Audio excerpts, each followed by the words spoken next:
विद्यार्थियों, इसके पहले वीडियो में आप अपने आरोह पुस्तक के पहले पाठ में संकलित हरिवंश राय बच्चन की दोनों कविताएं आत्मपरिचय और दिन जल्दी जल्दी ढलता है पढ़ चुके हैं। इस वीडियो में आइए हम देखते हैं कि आपके प्रश्न पत्र में काव्य खंड से कुल कितने अंक के और किस तरीके के प्रश्न पूछे जाएंगे, साथ ही आपके पहले पाठ में किस प्रकार के प्रश्न पूछे गए हैं। आपके आधार प्रश्न पत्र में कुल 14 प्रश्न होते हैं, जिनमें प्रश्न संख्या 7, 8 एवं 9 यह 3 प्रश्न काव्यखंड से पूछे जाएंगे। प्रश्न संख्या 7 में एक काव्यांश दिया होगा, उस पर आधारित 2-2 अंक के 4 प्रश्न होंगे। पहले प्रश्न में कवि एवं कविता का नाम पूछा जाएगा, शेष 3 प्रश्न भावबोध पर आधारित होंगे। ध्यान रखिए, आपको कवि एवं कविता का नाम भी याद रखना होगा, साथ ही जो व्याख्या बताई गई है उस व्याख्या को बहुत अच्छे से समझना भी होगा, तभी भावबोध पर आधारित प्रश्नों के उत्तर आप दे पाएंगे। प्रश्न संख्या 8 में एक काव्यांश दिया गया होगा और काव्यांश के नीचे 2 प्रश्न होंगे। पहला प्रश्न भाव स्पष्ट करने के लिए कहा गया होगा और दूसरे प्रश्न में शिल्प सौंदर्य स्पष्ट करने के लिए पूछा जाएगा। ध्यान देने की बात यह है कि सीधे व्याख्या नहीं पूछी जा रही है, बल्कि काव्यांश देकर आपको 2 प्रश्न पूछे जा रहे हैं। अतः काव्यांश का भाव तो समझना ही है, साथ ही उस काव्यांश में निहित शिल्प सौंदर्य को भी अच्छे से समझना होगा, क्योंकि दोनों के लिए बराबर 3-3 अंक रखे गए हैं। अतः पूरा अंक पाने के लिए आपको काव्यांश का भाव और शिल्प सौंदर्य दोनों लिखना होगा। तो व्याख्या को अच्छे से पढ़ेंगे। दिए गए प्रश्न संख्या 9, इसमें कुल 3 प्रश्न दिए गए होंगे। इन 3 प्रश्नों में से आपको किन्हीं 2 प्रश्नों के उत्तर देने होंगे। प्रत्येक प्रश्न 3 अंक का होगा और ये तीनों प्रश्न आपकी पाठ्य पुस्तक से पूछे जाएंगे। तो आपके पहले पाठ में कौन कौन से प्रश्न हैं, आइए हम उन्हें देखते हैं। आपके पहले पाठ में 2 तरह के प्रश्न हैं, कविता के साथ, जिसके अंतर्गत 6 प्रश्न पूछे गए हैं, और दूसरा कविता के आसपास, इसमें 1 प्रश्न पूछा गया है। हम प्रश्नों पर विचार करने से पहले यह देख लेते हैं कि अच्छा उत्तर कैसे लिखते हैं। तो विद्यार्थियों, एक बात हमेशा ध्यान रखिए, आप प्रश्न को पढ़िए बहुत अच्छे से और यह समझने की कोशिश कीजिए कि प्रश्न में पूछा क्या गया है, और जो पूछा गया है बस उतना ही लिखें, वही लिखें जो आपसे अपेक्षा की गई है उस प्रश्न में। परीक्षा में अपने समय और शब्दों को बेवजह बर्बाद न करें, क्योंकि इससे आपका ही नुकसान होना है। एक और महत्वपूर्ण बात यह है कि परीक्षा में जो प्रश्न होते हैं उन प्रश्नों में यह अपेक्षा की जाती है कि आप कविता को समझे हैं या नहीं समझे हैं, यानी व्याख्या नहीं लिखनी है। जो व्याख्या आप जानते हैं, जो भाव आप कविता का समझे हैं, उस भाव के आधार पर, अपनी समझ के आधार पर प्रश्नों में जो जिज्ञासा प्रकट की गई है उस जिज्ञासा का उत्तर देना है। यह ध्यान रखने की बात होती है। चूँकि प्रश्न जिस वाक्य से पूछा गया होता है उस वाक्य में एक प्रश्नवाचक सर्वनाम को छोड़कर बाकी सारे के सारे शब्द ही बता देते हैं कि आपको उत्तर क्या लिखना है। जैसे पहले प्रश्न को देखिए, कविता एक ओर जग जीवन का भार लिए घूमने की बात करती है और दूसरी ओर मैं कभी न जग का ध्यान किया करता हूँ। विपरीत से लगते इन कथनों का आशय क्या है?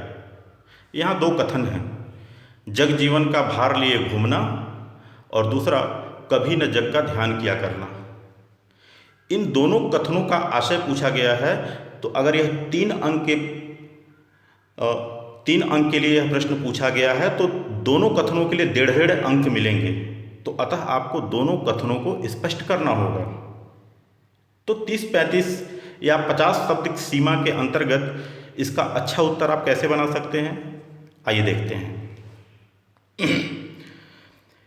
जग जीवन का भार लिए घूमने का आशय है कि कवि को उसके अपने लोगों से मिली उपेक्षा, कष्ट, दुख, व्यंग्य और खुद उसके अपने जीवन का भी दुख दोनों भार स्वरूप लगते हैं। इनको साथ लिए कवि घूम रहा है, वह इनसे बच नहीं सकता। क्यों? क्योंकि समाज से पूरी तरह कटकर निरपेक्ष कोई रह ही नहीं सकता। इसी तरह दूसरा कथन क्या है, मैं कभी न जग का ध्यान किया करता हूँ। इसका आशय क्या है? कभी न जग का ध्यान किया करता हूँ का आशय है कि कवि के प्रिय ने उसे जो प्रेम दिया है वह उसी की मस्ती में डूबा रहता है। इस प्रकार संसार से मिली कड़वाहट साथ तो है, पर वह उस पर ध्यान नहीं देता, वह प्रेम में मस्त रहता है।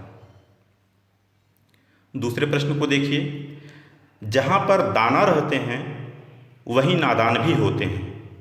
कवि ने ऐसा क्यों कहा होगा?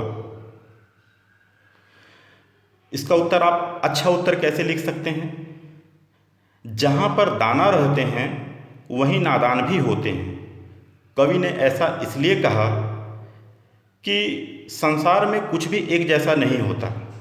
दिन रात, अमीर गरीब, सुख दुख, प्रेम घृणा, दाना नादान यानी ज्ञानी और अज्ञानी, इन जैसी बहुत सारी विरोधी स्थितियों का मेलजोल, घुला मिला रूप या संगम है यह संसार। एक ही जगह पर दोनों प्रकार की स्थितियां मिल जाती हैं और रहती ही हैं। जैसे सत्य को जानने के मामले में ज्ञानी और मूर्ख दोनों एक ही जगह पर हैं। कैसे? दोनों भवसागर पार करने को लाखों जतन करते हैं पर प्रेम रूपी सत्य को जान नहीं पाते। तो इस तरह से आप अपने उत्तर लिख सकते हैं। तीसरे प्रश्न को देखें, मैं और जग और कहाँ का नाता। पंक्ति में और शब्द की विशेषता बताइए। अब ध्यान देने की बात यह है कि यहाँ सिर्फ और शब्द की विशेषता पूछा गया है, तो आप इस पंक्ति की व्याख्या नहीं लिखेंगे, और की क्या विशेषता है उस पर बात करेंगे। कैसे? देखिए, मैं और जग और कहाँ का नाता में और शब्द की निम्नलिखित विशेषताएं हैं। पहली विशेषता क्या है? पहला, तीसरा और अन्य या दूसरा के अर्थ में आया है, जबकि दूसरा वाला और व्याकरण के संयोजक अव्यय के रूप में ही है, जो उसका मूल रूप है। दूसरी विशेषता क्या है? 3 और आना और 2 अर्थ होना, यानी यमक अलंकार के रूप में प्रयुक्त होकर और शब्द कवि तथा समाज के बीच संबंध न होने के भाव को अधिक स्पष्ट बना देता है, कवि के भाव को और सबल बना देता है। तीसरी विशेषता क्या है? 3 बार और शब्द की आवृत्ति से इस पंक्ति में लय, संगीत, ध्वनि और कलात्मक सौंदर्य आ गया है, जो कविता के शिल्पगत विशेषता के अंतर्गत भी आता है। चौथे प्रश्न को देखें, शीतल वाणी में आग के होने का क्या अभिप्राय है। शीतल वाणी में आग, एकदम हमें इसी पर केंद्रित रहना होगा, इसकी व्याख्या नहीं करनी, बल्कि हमें क्या करना है, हमें अपना अभिप्राय बताना है जो हम समझे हैं इस पंक्ति से। तो कैसे उत्तर लिखेंगे? शीतल वाणी में आग होने का अभिप्राय यह है कि, ध्यान दीजिए मैं कैसे इसी प्रश्न के वाक्य से ही अपना उत्तर शुरू कर रहा हूँ। शीतल वाणी में आग होने का यह अभिप्राय है कि कवि के शब्दों में प्रेम, प्रेरणा और उत्साह का भाव छिपा होता है। कठिन समय और विपरीत परिस्थितियों में भी गीत और कविता के शब्द अपने शीतल स्वरों में हमें धैर्य रखने, संघर्ष करने और मस्ती का जीवन जीने का संदेश देते हैं। तो यह इस तरह से आप 35 से 50 शब्दों में अपना उत्तर लिखेंगे। बच्चे किस बात की आशा में नीड़ों से झांक रहे होंगे? बच्चे इस बात की आशा में नीड़ों से झांक रहे होंगे कि दिन भर के बाद उनकी माँ चिड़िया उनके पास आएगी, उन्हें प्यार करेगी, भोजन देगी और उन्हें सुरक्षा भी मिलेगी। बच्चों के इस स्वाभाविक भाव का झांक शब्द के प्रयोग द्वारा कवि ने बड़ा मनोवैज्ञानिक चित्रण कर दिया है। तो बच्चों का स्वाभाविक वर्णन है, और जब किसी के मन के भाव को कोई व्यक्ति उसी स्वाभाविकता के साथ प्रकट कर देता है तो उसको मनोवैज्ञानिक चित्रण कहते हैं। तो यहाँ पर चिड़िया के बच्चों के जो मनोभाव हैं, कवि ने उसका मनोवैज्ञानिक वर्णन किया है, चित्रण किया है। छठवां प्रश्न आपका है, दिन जल्दी जल्दी ढलता है कि आवृत्ति से कविता की किस विशेषता का पता चलता है? देखिए, इसका उत्तर आप कैसे लिख सकते हैं? प्रश्न के वाक्य से ही अपना उत्तर शुरू कीजिए। दिन जल्दी जल्दी ढलता है कि आवृत्ति से कविता की भाव एवं शिल्पगत दोनों विशेषताएं उभर कर आती हैं। भाव की दृष्टि से यह समय की गतिशीलता में तेजी को दर्शाता है और अपने लक्ष्य की ओर समय के साथ निरंतर बढ़ते रहने को प्रेरित करता है। साथ ही कवि के लिए उस समय कोई लक्ष्य या प्रेम पात्र न होने के कारण उसके दुख को करुणा से भर देता है। हमने कविता की व्याख्या में देखा था ना, आप फिर से दिन जल्दी जल्दी ढलता है कि वीडियो देखिएगा, वहाँ स्पष्ट हो जाएगी बातें। तो यह भावगत पहली विशेषता हो गई। शिल्पगत विशेषता भी इसमें जोड़ देंगे आप। कैसे लिखेंगे? शिल्प की दृष्टि से पुनरुक्ति प्रकाश का चमत्कार तो उत्पन्न होता ही है, यानी यहाँ पुनरुक्ति प्रकाश अलंकार है। साथ में दिन जल्दी जल्दी ढलता है पद का 3 बार प्रयोग है, तो पद मैत्री भी है, लयबद्धता भी है, संगीतात्मकता भी आ जाती है। तो यह हुआ आपका उत्तर। संक्षेप में 35 से 50 शब्दों में मैक्सिमम उत्तर लिखें।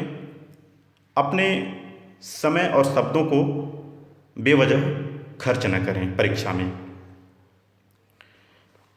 कविता के आसपास इसमें पूछा गया है प्रश्न कि संसार में कष्टों को सहते हुए भी खुशी और मस्ती का माहौल कैसे पैदा किया जा सकता है। विद्यार्थियों, आप जिस उम्र में हैं, आपके लिए यह प्रश्न बेहद महत्वपूर्ण है, और यह प्रश्न ही, इस प्रश्न के उत्तर में ही यह छिपा हुआ है कि यह दोनों कविताएं पहले पाठ के रूप में आपके लिए क्यों रखी गई होंगी। तो मैं आपकी जो अपनी उम्र है, अभी 17-18 वर्ष की अवस्था जो आपकी है, उसी उम्र के हिसाब से बताता हूँ, चर्चा करता हूँ। वैसे कष्ट तो सबके अपने अलग अलग होते हैं, हर व्यक्ति की अपनी परिस्थिति अलग अलग होती है, तो कष्ट भी सबके अलग अलग होते हैं। लेकिन आपके लिए इस प्रश्न का उत्तर और इस प्रश्न का महत्व क्या है, मैं उस पर चर्चा करता हूँ। सबसे पहले आप यह जानें कि संसार में कष्ट का कारण क्या है। खुद को न जानना। आप स्वयं सोचिए, 24 घंटे का समय आपका रोज बीतता है, आप अपने बारे में कितना सोचते हैं? आपको उत्तर मिलेगा बिल्कुल नहीं। तो जब हम अपने बारे में नहीं सोचते तो किसके बारे में सोचते हैं? दूसरों के बारे में सोचते हैं, दूसरों पर ध्यान देते हैं। हम अपने व्यक्तित्व निर्माण में, अपने उत्थान में बिल्कुल ध्यान ही नहीं देते, अपना समय ही खर्च नहीं करते, दूसरों को बहुत ज़्यादा महत्व देते हैं। क्यों? क्योंकि आपकी जो उम्र है, और आपकी ही उम्र क्या, हर उम्र में हर व्यक्ति की एक स्वाभाविक इच्छा होती है कि हम महत्व पाएं, दूसरे हमको खूब सम्मान दें। इसीलिए वह दूसरों पर ज़्यादा ध्यान देता है और उन्हीं के अनुसार चलने और जीने को विवश हो जाता है। यानी अपनी स्वाभाविक इच्छा के वशीभूत हो जाता है। और जब ऐसा नहीं मिलता, दूसरों से सम्मान नहीं मिलता, तो कष्ट मिलता है। तो किसी से भी अच्छी बात है, सम्मान पाना अच्छी बात है, लेकिन किसी से सम्मान पाने के लिए हम अपने आप में सुधार करें, अपने आप का उत्थान करें, अपने व्यक्तित्व का निर्माण करें, अपने जीवन का एक लक्ष्य बनाएं और उस लक्ष्य में इतना तन्मय हो जाएं, इस कदर दीवाने हो जाएं कि फिर कुछ दूसरा हमको दिखाई ही ना दे और आपका कार्य फिर आपको सम्मान दिलाएगा। तो सब महत्व या ध्यान देने वाली बात यह है कि हमें दूसरों पर ध्यान न दे करके खुद पर ध्यान देना होगा, तभी हम इन कष्टों में भी खुशी और मस्ती का माहौल बना सकते हैं। एक और बात है, अपने प्रति अधिक भावुकता। जब भी कोई बात होती है, हमें किसी से डांट मिलती है या हमें गलत कहा जाता है, तो हम क्या करते हैं? तुरंत बुरा मान जाते हैं। जबकि होना यह चाहिए कि हम खुद मूल्यांकन करें कि वास्तव में, तटस्थ होकर मूल्यांकन करें कि वास्तव में हम गलत तो नहीं हैं, और गलत है तो सुधार कर लें। लेकिन हम अपने प्रति इतने भावुक होते हैं, क्योंकि मूल में छिपा है सम्मान पाने की स्वाभाविक इच्छा, तो हम इतने भावुक हो जाते हैं कि तुरंत बुरा मान जाते हैं, और फिर हम वही बुरा मानना हमारे दुख का कारण बन जाता है। एक और बात आपको ध्यान रखनी होगी कि संसार में हर प्राणी, यहाँ तक कि दो जुड़वा भाई भी मानसिक स्तर पे ही, शारीरिक स्तर पर तो भले वह एक जैसे बाहरी दुनिया में दिखें, लेकिन किसी न किसी प्रकार से वह कुछ न कुछ भिन्न जरूर होंगे, अलग जरूर होंगे, एक समान नहीं हो सकते। इसको वैयक्तिक भिन्नता कहते हैं। यानी संसार का हर प्राणी एक दूसरे से भिन्न है, अलग है। तो जब हर कोई एक दूसरे से अलग है, तो स्वाभाविक है कि सबकी अपनी अपनी क्षमता भी अलग होगी, सबकी अपनी अपनी योग्यता भी अलग होगी, सबकी अपनी अपनी कार्य करने की शैली भी अलग होगी। तो जब दूसरा कोई अच्छा करता है तो हम उससे अपनी तुलना करने लगते हैं और तुलना करके हीन भावना से ग्रसित हो जाते हैं। यह भी दुख का एक कारण है। विद्यार्थियों, हमेशा जब भी कोई अच्छा कर रहा हो, किसी की प्रशंसा हो रही हो, तो उससे सीखा जाता है, उसकी योग्यता को स्वीकार किया जाता है। उसकी योग्यता को स्वीकार करते हुए क्यों वह प्रशंसनीय है उसको हम सीखें और उन गुणों को कोशिश करें कि अपने अंदर भी धारण करें। हूबहू अनुकरण नहीं, धारण करें। यानी धारण करने का अर्थ हुआ कि उसको धारण कर लें और अपनी परिस्थिति के हिसाब से उसका हम उपयोग करें, ईर्ष्या न करें। एक और महत्वपूर्ण चीज़ है कि आप जिस उम्र में हैं, आगे पढ़ने जाएंगे, अभी पढ़ करके जब निकलेंगे तब उसके बाद जीवन भर आप जिस समाज में रहते हैं उसमें आपके जो जानने वाले लोग हैं वह आपसे तमाम अपेक्षाएं पाल के बैठ जाएंगे और उनकी अपेक्षाओं को पूरा नहीं कर पाएंगे आप, तो वह आपकी उपेक्षा करने लगेंगे। इससे भी आपको भावात्मक रूप से, मानसिक रूप से दबाव का सामना करना पड़ेगा। तो मेरी बात उस समय भी आप याद रखिएगा और तटस्थ रह करके सामाजिक उपेक्षा और अपेक्षा का दबाव दोनों मिलेगा, लेकिन उस समय अपने संयम और अपने विवेक से आपको तटस्थ रहना ही होगा। तभी आप खुशी और मस्ती का माहौल पैदा कर सकेंगे, बना पाएंगे अपने जीवन में।